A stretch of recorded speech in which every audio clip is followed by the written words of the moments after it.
जय मां सरस्वती भाइयों। नदियों के अंतिम पार्ट में हम आपको पढ़ा रहे हैं प्रायद्वीपीय भारत की नदियां। और अगर आप प्रायद्वीपीय भारत की नदियां पढ़ना चाहते हैं तो आपको एक काम करना है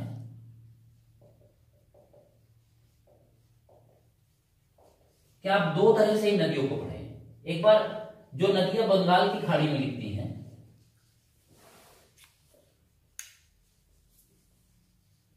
और दूसरा जो एक तरह से अरब सागर मान लीजिए।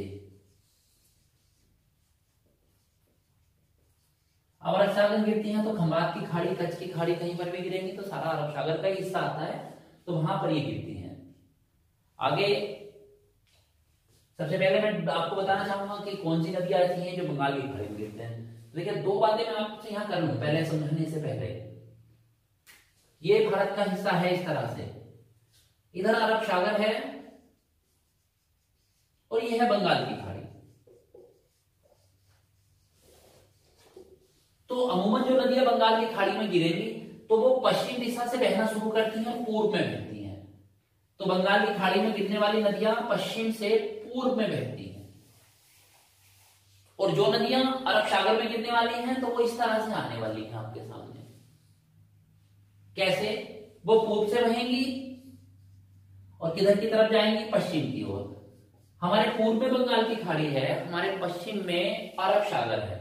तो अगर जो अरब सागर में गिरेंगी, और यहीं पर देखिए गिरने के लिए जैसे हम लोग बता रहे हैं, कच्छ की खाड़ी यहाँ पर आएगी, खंबात की खाड़ी गुजरात में यहाँ पर आएंगी। तो कच्छ की खाड़ी या खंबात की खाड़ी अरब सागर का ही एक हिस्सा है, और अरब सागर और बंगाल की खाड़ी हिंद महासागर का हिस्सा है। तो उसमें ज्यादा कंफ्यूज होने की बात नहीं है कि सर आप अभी लिखवा रहे हो खंबात की खाड़ी में गिरी है, हेडिंग डलवा रहे हो कि अरब सागर में गिरने वाली नदियां हैं, तो बहुत ज्यादा कंफ्यूज होने की जरूरत नहीं है। यहाँ पे बड़ी शॉर्ट में मैं आप लोगों से बातें करना चाहूंगा। तो सबसे पहले मैं बताना चाहूंगा यहाँ पे कौन सी नदियां हैं जो प्रायद्वीपीय नदियां हैं। प्रायद्वीपीय का मतलब दक्षिण भारत की नदियां हैं, और गिरती कहां पर है जाके? तो नंबर एक हम लोग बात करेंगे बंगाल की खाड़ी में गिरने वाली नदियां।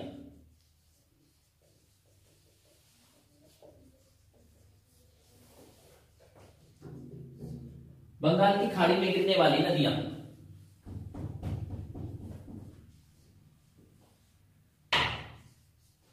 देखिए इसमें आपसे बात करें, सबसे पहले मैं बात करूंगा गोदावरी की। गोदावरी नदी के बारे में। ये प्रायद्वीपीय भारत की सबसे लंबी नदी है। प्रायद्वीपीय भारत की सबसे लंबी नदी, अर्थात तो पूछेगा दक्षिण भारत में बहने वाली सबसे लंबी नदी कौन सी है, तो गोदावरी कहेंगे। इसको हम नाम देते हैं अलग अलग संख्याओं से, हम लोग जानते हैं, जैसे बूढ़ी गंगा इसी को कहते हैं, बृहद गंगा इसी को कहते हैं, और दक्षिण गंगा भी इसी को कहते हैं।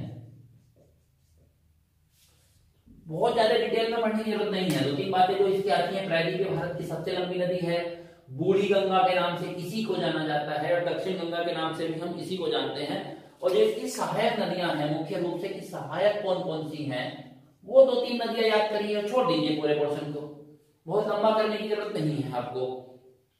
देखिए, सहायक नदियों की बात मैं कर रहा हूं तो मदिरा है, बेन गंगा है, पेन गंगा है, उसके बारे में बात कर रहा हूं सर। मदिरा, बेन गंगा, पेन गंगा, और बरधा और पूर्णा,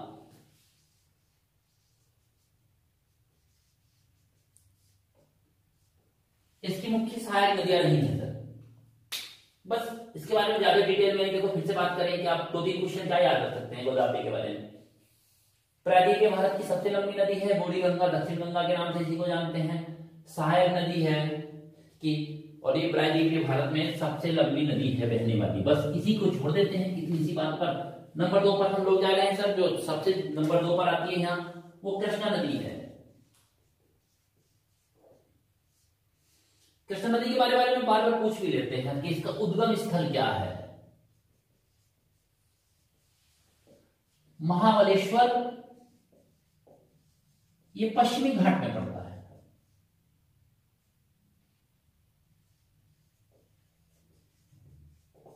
पश्चिमी घाट में पर्वत है महाबलेश्वर, वहीं से ये नदी निकली है और ये दक्षिण भारत की दूसरी सबसे बड़ी नदी मानी जाती है। गोदावरी के बाद अगर हम कृष्णा में जाएंगे तो ये दूसरी सबसे बड़ी नदी है। इसके बारे में ज्यादा कुछ नहीं, इसकी सहायक नदियां बहुत पूछी जाती हैं। तो भीमा है, कोयना बहुत पूछी जाती है, कोयना नदी, इस पर एक परियोजना भी है। तुंगभद्रा है,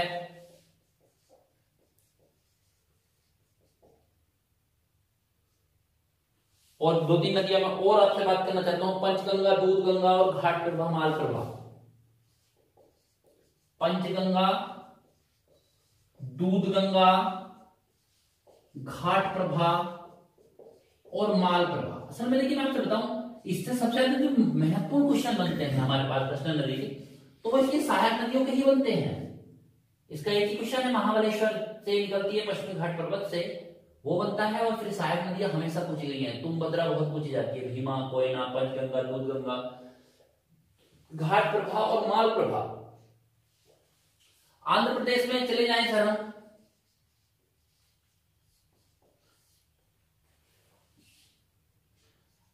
नागार्जुन सागर बांध है, इस पर बहुत पूछा जाता है कृष्णा नदी पर। और ये मान लीजिए भारत का सबसे बड़ा कंक्रीट बांध है।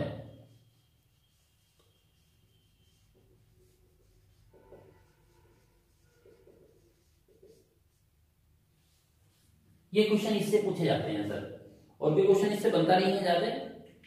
आगे आऊंगा सर, कावेरी नदी पर जाना चाहूंगा। एक क्रम में पढ़ा रहा हूं, थोड़ा चाह रहे थे जल्दी हम लोग इस पोर्शन को खत्म करें, बहुत ज्यादा उबाऊ ना लगे आपको। कावेरी देखिए, सबसे पहले इसका उद्गम स्थल हम लोगों से पूछता है कि निकली कहां से है। तो उद्गम स्थल में ब्रह्मगिरी पहाड़ी है, तो ब्रह्मगिरी पहाड़ी से निकलती है। दूसरी बात सर देखिए, कावेरी के बारे में जो हम लोगों से बहुत पूछे जाने वाला क्वेश्चन है, इसको दक्षिण भारत की गंगा कहते हैं। देखिए दो बातें मैं करना चाहूंगा आपसे, एक होता है दक्षिण गंगा, एक होती है दक्षिण भारतीय गंगा। अगर ये की नहीं आए, यहां दक्षिण गंगा आए, भारत की ना लगाए हम, खाली इतना इस पोर्शन को मिटा दो तो ये गोदावरी हो जाता है। और जब ये दक्षिण भारत की गंगा करके हम लोग पूछते हैं, तो फिर ये बनता है जाके हमारे पास कावेरी। और देखिए इसका जो प्रभाव क्षेत्र है,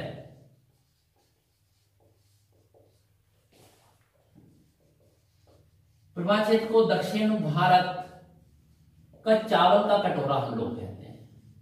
बहुत पूछा जाता है क्वेश्चन, दक्षिण भारत का चावल का कटोरा जो कहा जाता है, राइस बाउल साउथ इंडिया, तो किसको कहते हैं, किसके प्रभाव क्षेत्र को। बस इसकी भी सहायक नदियों के बारे में थोड़ी सी बात हो जाती है। कौन कौन सी नदियां इसकी सहायक नदियां हैं, मैं उसके बारे में बात करूंगा सर। हेमावती, स्वर्णावती,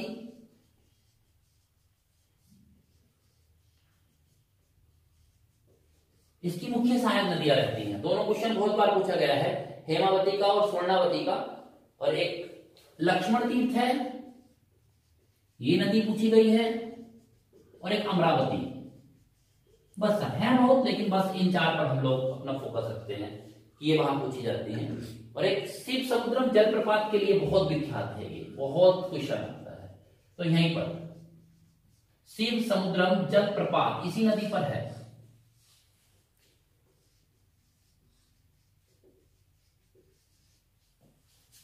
बस सर, कावेरी नदी के बारे में ये तीन मुख्य नदियां लिखानी थी मुझे, और थोड़ी सी बात मैं आगे करना चाहूंगा इसी तरह से आपसे।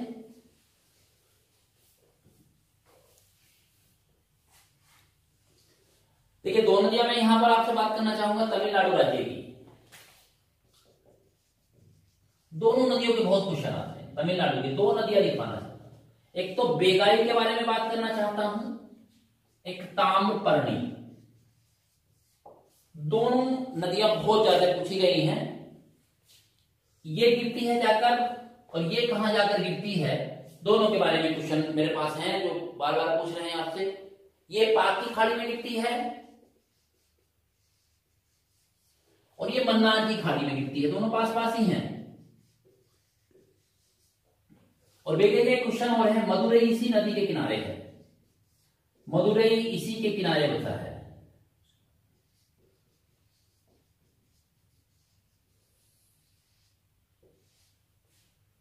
और तानपर्णी केवल इसीलिए जानी जाती है मन्नार की खाड़ी में गिरती है, तमिलनाडु की मुख्य नदी है, और कोई क्वेश्चन इन दोनों नदियों से नहीं बनता।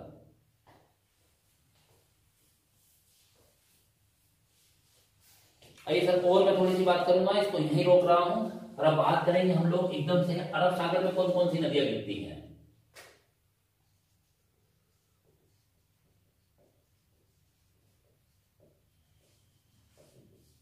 अरब सागर में गिरने वाली जो नदियां हैं, जो अरब सागर की नदियां कहलाती हैं, उधर जाकर गिरने वाली हैं। तो देखिए, सबसे पहले मैं दो नदियों के बारे में आपको बताना चाहूंगा।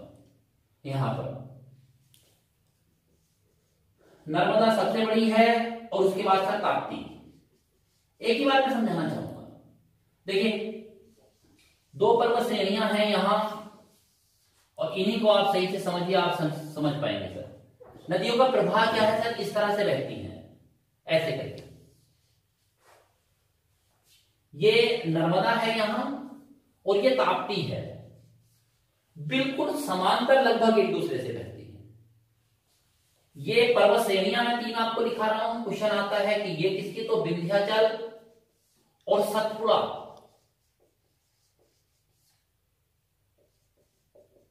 पर्वत श्रेणी, इनके बीच में बहती है नर्मदा। और ये सतपुड़ा और यहां अजंता,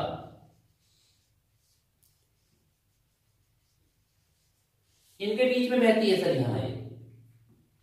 अब नर्मदा और इनके बारे में दोनों बातें हम लोगों से पूछते हैं, उनके बारे में आपसे बात करना चाहूंगा यहाँ, कि दोनों कैसे कैसे यहां से हैं सर। तो ये दोनों यहां आकर, ये जो हिस्सा हम लोग दिखा रहे हैं ये वाला, ये दोनों का खंबात की खाड़ी में गिरती हैं। दोनों पूछेगा कहां गिरती हैं नदियां, तो दोनों नदियां गिरती हैं खंबात की खाड़ी। और खंबात की खाड़ी किसका हिस्सा है, अरब सागर का। बहुत ज्यादा क्वेश्चन आता है। बात आती है जब यहां गिर रही है सब, तो इनका ढाल बहुत तीव्र रहता है, तो तीव्र रहने के कारण ये डेल्टा का निर्माण नहीं करती हैं। तो दोनों नदियां हैं डेल्टा नहीं बनाती। डेल्टा के स्थान पर क्या बनाती हैं, एस्चुरी। अर्थात जब ये गिरती हैं तो इनका प्रभाव बहुत तेज रहता है, तो वहां ये मिट्टी का जो ढाल इनके अंदर आ जाना चाहिए तो उसको छोड़ते हुए निकलती हैं, बल्कि तीव्र गति से गिरती हैं तो वहां कटान कर देती हैं। और तो डेल्टा कैसे बनता है, जैसे नदियों के बारे में पूछते हैं कि डेल्टा कैसे बना है, जब नदियां अपने अंतिम अवस्था में होती हैं, जहां वो समुद्र में गिरने वाली होती हैं, उनका प्रभाव कम हो जाता है, तो अपने साथ जो वो मिट्टी इत्यादि कटान करके लाई है तो वहां पर छोड़ती हैं। इनके साथ बिल्कुल उल्टा होता है, ये छोड़ती नहीं है, ये और कटान कर देती हैं वहां। तो फिर जो आकृति बनती है तो वो एस्चुरी कहते हैं उस आकृति को। बाकी जितनी नदियां बनाती हैं भारत में, और ज्यादा नदियों के बारे में बात करें तो सर वो डेल्टा का निर्माण करती हैं। दूसरा सर, ये दोनों नदियां जो हैं, ये और ये, इनसे क्वेश्चन बनता है दोनों नदियों का। दोनों नदियां भूभ्रंश घाटी में बहती हैं।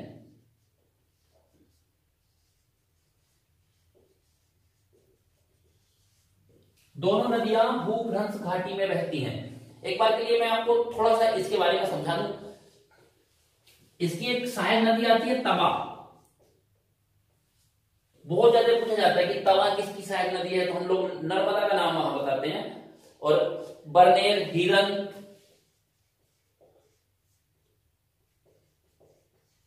इसी की सहायक नदियां हैं। और नीचे अगर बात करेंगे सर, हम ताप्ती नदी में आ जाएंगे। ताप्ती नदी का पूरा ब्यौरा हम आपको दे रहे हैं। तो सर यहाँ पूर्णा नदी बहती है, इसकी सहायक नदी है।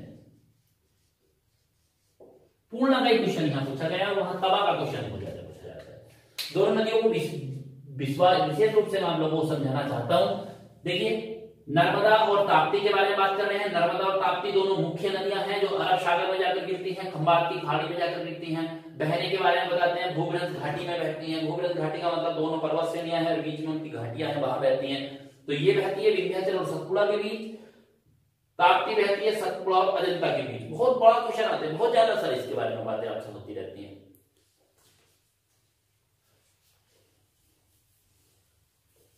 और छोटी छोटी नदियां हैं जिनके बारे में मैं आपसे बात करूंगा, तो उनको मैं ऐसे समझा पाऊंगा, लेकिन इनके बारे में मुझे थोड़ा सा डायग्राम की जरूरत थी, उसके बारे में मैंने आपसे बात की है। आगे चलो हम आना चाहते हैं साबरमती। साबरमती नदी के कई बार क्वेश्चन आते हैं सर कि साबरमती ये निकलती कहां से है, एक तो इसका उद्गम, और सर गिरती कहां है, वो दोनों बातें पूछती हैं। कहां पर गिरती है, मेवाड़ की पहाड़ियां हैं सर, राजस्थान में, वहां से ये निकली है और गिरती है वही खंबात की खाड़ी में।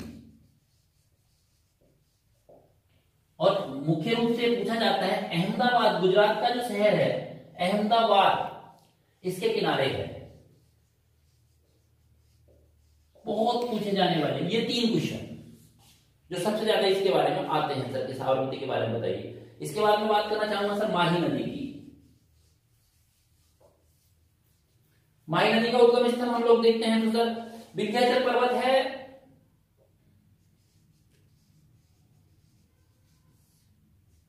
एमपी में हिस्सा लगता है, धार जिला पड़ता है वहां से निकली है माही नदी। और बस दूसरा क्वेश्चन इसका रहता है, खंबात की खाड़ी में गिर जाती है, अर्थात वही वाला रोल है इनका भी कि पूर्व दिशा से बहती है पश्चिम की ओर, और ये नदियों की उल्टी दिशा हम लोग बताते हैं बार बार के। अमूमन हमारे यहाँ की जो ज्यादातर नदियां हैं वो पश्चिम से पूर्व की ओर बहती हैं, बंगाल की खाड़ी में जाकर गिरती हैं। उसके बाद सर लूनी के बारे में आइए, बहुत आता है सर। लूनी नदी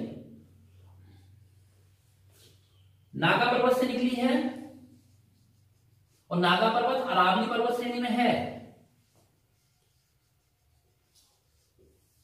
वहां से निकली है ये राजस्थान में। उसके बाद कच्छ का जो रण है गुजरात में, कच्छ का रण है, उसके दलदली भाग में लुप्त हो जाती है।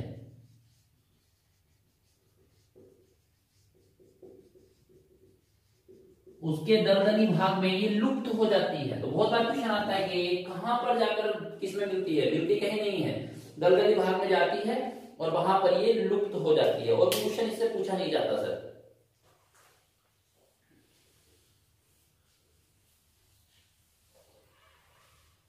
उसके बाद मैं थोड़ी सी बात आपसे करना चाहूंगा जो और नदियां हैं हमारे पास, जैसे केरल की नदियां पूछ लेता है सर, तो केरल में हम 3 नदियों के बारे में बात करते हैं।